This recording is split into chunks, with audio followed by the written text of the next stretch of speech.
I was diagnosed with stage 2 estrogen positive cancer, breast cancer. Well, I was diagnosed with estrogen positive breast cancer a few weeks after Fran. But I didn't realize it was stage 2 until the day of the surgery. I'm Fran. And I'm Donna. We're both breast cancer survivors.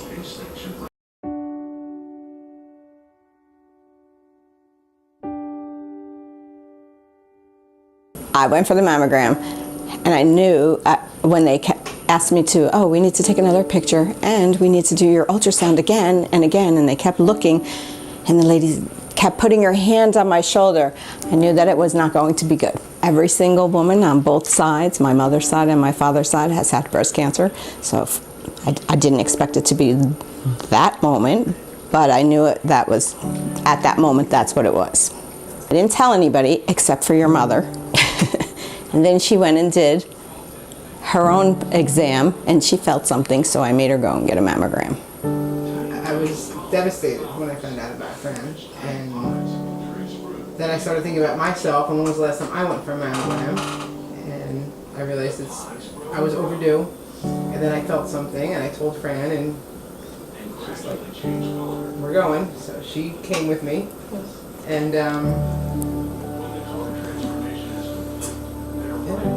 it was cancer. I had a double mastectomy because they gave me a choice. They actually recommended that I only have a lumpectomy, but I didn't want to do that because I wanted it done, and I didn't want to have to worry about it afterwards. I went with a lumpectomy. The doctor recommended it, and I just listened to the doctor. I was too scared to have a double mastectomy. I mean, maybe that, I don't know.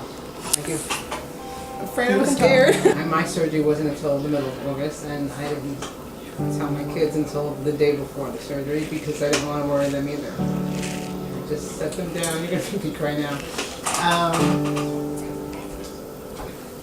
That was actually the hardest thing I ever had. I had a doctor because I had been anemic, so I had a hematologist, which is the same thing as an oncologist. So I was very comfortable with her. I called her like within 30 seconds. She called me back, got me in, got me set up for whatever else I had to do.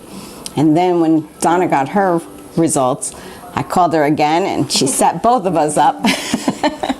And they moved everything so that we could do everything together when we had to, the entire treatment. And before we started chemo. So that was really scary that day because you don't know what's going to happen. They give you a ton of medicine before you go for the side effects. Then they walk you downstairs. They sit you in those chairs. And it took like 8 hours, right? Yeah. That was like all day. So it was a really long day. But our friend Alicia came.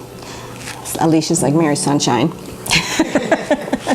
So she was very helpful in keeping us distracted. I know it was an awful thing to have to go through, and I was happy that they had each other, because if you have to have cancer and you have to suffer through chemotherapy, what would make it better than to go through it with a friend? But I figured maybe I could make it better. The doctor that they were going to see and the place that they were going was someplace that I had gone, not for anything serious like cancer, but for, you know, other more lighthearted things. So I said, I'm going to try and make chemotherapy fun. I'm going to make it something that they don't absolutely dread every week.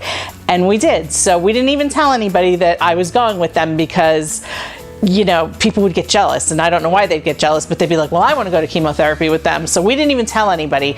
And every week we went for, I don't even know how many weeks, we would go and we would have luncheons, and we would make sure that when we got to the chemo room, the chairs were arranged and moved, so we had like a little party section. I would bring balloons, I would bring candy baskets, and I would run out and do lunch orders, and we would basically have like a 2-hour-long party that always ended with the chemotherapy popsicles at the end. So it really, really made it fun. And you could see all the other people having chemo kind of looking like, God, I wish I could have chemo in that group over there. And it made something that was so scary less scary. So the chemo, it wasn't that bad. It just was like, it just was more mentally exhausting than physically anything. So, but the next day we would have to go for that stupid shot, the Neulasta. That was nasty. Donna, of course, didn't have any side effects. Fran did. I just had terrible bone pain. I couldn't walk. It was nasty. Yeah, I think I was letting it out in different ways. Yeah. Didn't they even say Yeah, that? yes. I think they even Yeah, my oncologist, she told me, well, it's because you're a bitch and you keep everything in, and Donna lets it all out, so your side effects come out differently. See? It's because you cried. And she yelled at me for crying. Yep, I'm not a crier. She was like all in your face, and you were like looking at her like, she's like, oh, maybe I should go to social worker. And I was like, no, we're leaving. She wouldn't let me talk. She's like, just zip it, don't say a word. But then she could see in my eyes. So she said, She's like, you need a social worker. yeah, she would yell at me, just stop it. She's like, you need some support. Right? That's what she said. She goes, you need some support. She doesn't need support. I'm her support. We're leaving. The second treatment is when, you know, we started to lose our hair, and that was just the worst part for me. That was the worst part. I didn't even want to take a shower, just knowing how much clumps of hair were going to come out. And sometimes I would cry so much beforehand that by the time I did take a shower, I couldn't cry anymore. And but the best part was once I shaved my head, it was just such a relief at that point. Like I was ready. I had my wigs. I gave them names. I had Mary. Mary was my favorite. she her hair looked just like my hair. And then I had my Jennifer Aniston. Jennifer Aniston was a straight wig, and then the Mary wig looked basically like mine, thick and tall and curly, and I wore it everywhere.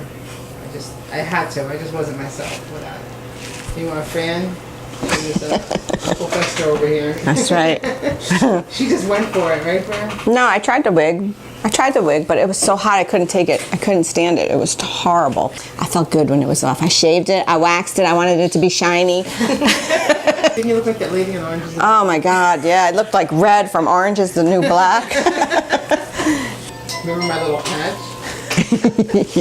The little patch that I wouldn't shave off because I thought you were jealous because I had more hair than you. Oh, it was your start. Oh, yeah, it was my start for my new hair. Oh, that was really dumb. I should have shaved it. It looked ridiculous. Yeah. Fran was good for me. I could not have done it without Fran. That is really the God's honest truth. She could have done it without me. I don't know. Really? Well, because it kept my mind off everything. I had somebody to yell at. It was good. This is true.